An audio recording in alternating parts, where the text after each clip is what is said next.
How to secure your Snapchat account. Hi everybody, welcome back to our channel. In this video, I'll be showing you the procedure on how to secure your Snapchat account. To secure your Snapchat account, you need to follow the steps.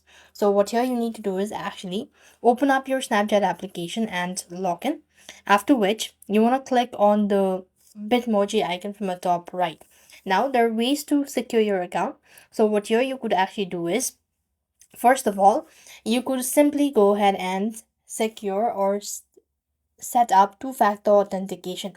So you just need to click on the gear icon, and then what here you need to do is you just need to go and click on two-factor authentication. All right, so when you go to two-factor authentication, make sure to enable two-factor authentication, and after which you could also change your password or regularly update your password. That is also going to help you secure your Snapchat account. If that's not the case, other than that, you could also check your login activity from this section. So you could go ahead and look for activity, and if you have multiple accounts logged in, then you could just simply remove that as well.